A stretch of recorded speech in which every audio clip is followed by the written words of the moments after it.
لله رب العالمين غافر الذنب وقابل التوب شديد العقاب ذي الطول لا إله إلا هو إليه المصير أشهد أن لا إله إلا الله وحده لا شريك له وأشهد أن محمدا عبده ورسوله اللهم صل وسلم على نبيك محمد وعلى آله وصحبه ومن دعا بدعوته وسار على نهجه إلى يوم الدين أما بعد فيقول سبحانه وتعالى في محكم تنزيله يا أيها الذين آمنوا اتقوا الله وقولوا قولا سديدا يصلح لكم أعمالكم ويغفر لكم ذنوبكم ومن يطع الله ورسوله فقد فاز فوزا عظيما. Bapak-bapak, ibu-ibu sekalian, jamaah rahimakumullah, alhamdulillah kita bersyukur kepada Allah Ta'ala yang hingga pagi hari ini masih saja berkenan memberikan kita banyak karunia-Nya yang hanya dengan karena Allah sajalah pagi hari ini kita kembali bisa ibadah kepada Allah Ta'ala di rumah Allah yang kita cintai ini.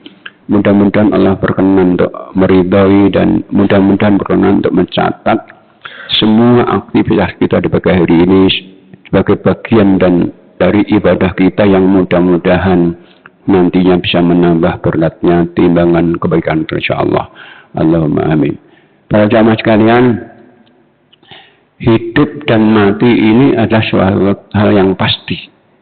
Ini ketentuan Allah yang disebut dengan qada dan qadar yang tidak bersifat opsional, mubram. Kita tidak bisa menolaknya. Sementara cara bagaimana hidup, cara bagaimana mati itu adalah qada Allah yang bersifat mu'allaq, akan ditentukan oleh pilihan dan usaha kita. Allah tidak pernah memaksa kita untuk memilih cara hidup tertentu, tapi Allah tunjukkan ada jalan baik yang disebut shiratal mustaqim, ada jalan selain itu, dan Allah perintahkan untuk ikut jalan baik, tapi itu bukan paksaan. Penjelasan itu Allah sampaikan lewat firman-Nya surat yang ke-6 ayat 153, ketika Allah mengatakan wa anna hadza sirati mustaqiman fattabi'u wa la tattabi'u subula fatafarraqu an sabilihi dzalikum wasaqum bihi la'allakum tattaqun. Dan inilah jalanku yang lurus, siratal mustaqim, ikuti. Dan kalian jangan ikuti jalan hidup semuanya jalan-jalanku. Karena dengan ikut satu jalan saja yang bukan jalanku, maka kalian akan tercerai jauh dari Allah Ta'ala. Itulah yang Allah wasiatkan, perintahkan agar ikut jalan Allah saja kalian menjadi orang yang mulia, orang bertakwa. Dan sekali lagi ini sifatnya adalah pilihan, bukan paksaan. Dengan tegas Allah sampaikan lewat suratnya yang ke-18-29 kata Allah, wa qulil haqqu mir rabbikum faman syaa'a falyu'min wa man syaa'a falyakfur. Katakan Muhammad, kebenaran itu datang dari Rabb kalian, maka siapa yang mau beriman ikut silahkan, tapi yang mau ingkar silahkan ingkar. Nah, sama sekalian yang kita yang hidup ini pasti juga akan mengalami dua kehidupan. Kehidupan yang sekarang kita berada dan kehidupan nanti setelah kita mati. Dua kehidupan ini tabiatnya sangat-sangat berbeda. Dari sisi waktunya kita tahu persis hidup di dunia ini sementara yang batas waktunya sangat terbatas, yang kita nggak tahu kapan akan berakhir hidup kita.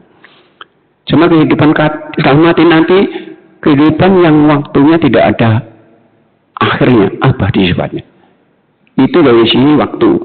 Dari sisi yang kedua, kaitan hubungan dengan Allah juga beda. Untuk hidup di dunia ini, hubungan dengan Allah adalah hubungan aktivitas, hubungan amal dan kerja. Dengan tegas Allah katakan kepada kita yang hidup dunia ini, kata Allah, kullu ya'malu ala syakilati farabbukum a'lamu biman huwa ahda sabila. Katakan, hendaknya setiap orang bekerja, beraktivitas sesuai bawaan masing-masing. Tapi Allah mengetahui siapa yang benar amalnya. Artinya kita diperintahkan untuk bekerja, tapi akan dipantau Allah, dinilai, dan akan diberi balasan. Itu di dunia. Sebenarnya di akhirat nanti hubungan dengan Allah bukan lagi hubungan kerja. Di akhirat tidak ada beban amal. Di akhirat hanya waktu untuk menunggu hasil kerja dunia ini, baik atau buruk. Maka di akhirat hanya dua saja, kalau nggak surga, neraka. Nah, tentunya kita semua menghendaki kehidupan baik akhirat, abadi. Itu tentukan semuanya dengan kondisi hidup kita, kerja kita, baik atau buruk. Ingin baik, kerja baik, ingin buruk, kerja buruk. Waktu yang sementara ini, kita nggak tahu kapan akhir, itu menentukan untuk kehidupan yang panjang tadi.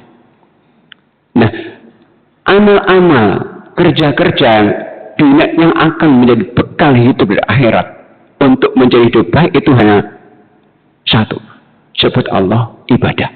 Itulah rahasia karena Allah mengatakan wa ma khalaqtul jinna wal insa illa liya'budun. Aku tidak akan jin dan manusia untuk hidup untuk ibadah saja. Nah, ibadah kita yang kita kerjakan di dunia ini sepanjang hidup kita ini penentunya adalah di akhirnya. Ya, saat kita mati nanti. Artinya kalau kita hidup 60 tahun, kok 59 tahun kita baik, di akhir satu hari sebelum mati kita buruk akan tidak berarti. Itulah yang Nabi sampaikan lebarannya 2 kali. Yang satu waktu Islam Nabi mengatakan innamal a'malu bil khawatim. Nilai amal di akhirnya. Dan salah Nabi mengatakan yub'atsu kullu 'abdin ala ma mata alaihi. Setiap hamba Allah itu akan dibangkitkan dari kiamat dan kondisi baik buruknya sesuai kondisi baik buruk nanti. Sehingga apa? Hidup baik itu penting. Tapi mati baik lebih penting lagi. Karena orang hidup baik belum tentu nanti di akhir itu baik. Tapi orang mati baik dipastikan itu akan menjadi baik. Maka itu mati baik harus kita upayakan. Dan apa kunci untuk bisa mati baik? Yang dengannya saja kita akan hidup di akhir baik itu, yaitu dengan satu kalimat namanya istiqomah. Itulah kenapa Nabi itu kita suatu saat ada sang sahabat ada Muslim Sufyan bin Abdullah Al-Thaqafi minta wasiat Nabi dengan mengatakan, ya Rasulullah, qul li fil islami qaulan. Sampaikan mendaku pesan satu pesan aja, qaulan pendek. Bil Islam, dalam berislam ini. La as'alu anhu ahnul. Sehingga enggak perlu tanya lagi kepada saya. Maka pesan Nabi kecil, pendek. Qul amantu billah tsumma istaqim. Katakan, aku telah beriman dan istiqomah untuk itu. Menjadi kuncinya istiqomah. Kenapa harus istiqomah? Pertama, kondisi Islam kita itu fluktuatif. Kadang iman kita naik, kadang sama dengan kantor. Yang kedua, kita akan diuji terus menerus. Ujian yang akan menyertai sampai kita mati. Maka kalau kita gagal merespon ujian, bisa gagal amal kita. Maka Nabi Muhammad SAW dan seluruh Nabi diingat agar mengawal imannya, Islamnya, agar tidak gagal saat amal ujian. Peringatan Allah kepada para Nabi itu disampaikan oleh surat Az-Zumar ayat 6 Allah mengatakan wa laqad uhiya ilaika wa ilal ladzina min qablika la in asyrakta la yahbatanna amaluka wa la takunanna minal khasirin. Sungguh telah diwahyukan kepada kamu ya Muhammad dan kepada seluruh nabi sebelum seandainya engkau gagal, kok di akhir hayat engkau itu kok syirik menduakan Allah, maka semua kebaikan akan dihapus dan engkau pasti akan merugi. Istiqomah perlu karena ajal kita ini tidak bisa kita prediksi datangnya, bisa tiba-tiba, nggak bisa berprogram. Nah, ketika seorang nggak istiqomah, bukan mustahil kalau saat ajal tiba, saat tidak istiqomah itu, maka potensi kesulitan berat. Tapi kalau istiqomahnya menjadi karakter dia, maka kapan pun ajal tiba, mesti kebaikan. Akhirnya akan jadi baik. Maka Allah itu Al-Quran menyebut istiqomah itu berulang-ulang. Tapi yang disebut dengan bentuk kebiasaan, khobar 2 kali saja. Yaitu surat ke-4130 dan 48 Al-Qur'an ayat 3 sampai. Ketika Allah menyebut keajaiban dalam kebiasaan, langsung disebut itu penghuni surga. Karena mesti husnul khatimah. Ayat 13-14 Al-Qaf Allah mengatakan redaksinya beda, cuma ajaran sama. Allah katakan innal ladzina qalu rabbunallahu tsumma istaqamu fala khaufun 'alaihim wa lahum yahzanun ulaika ashabul jannati khalidina fiha jazaa'an bima kanu ya'malun. Sesungguhnya mereka telah menyatakan Rabb kami Allah beriman. Dan mereka istiqomah dengan konsekuensi ucapannya itu, imannya itu, maka mereka itu orang-orang nggak akan takut, nggak akan sedih. Kenapa? Allah katakan mereka akan menjadi penghuni surga, akan kekal abadi sebagai balasan Allah azza wa jalla. Dan istiqomah ini menjadi suatu hal yang tentunya wajib tidak upayakan terus. Namun istiqomah bukan perkara yang mudah.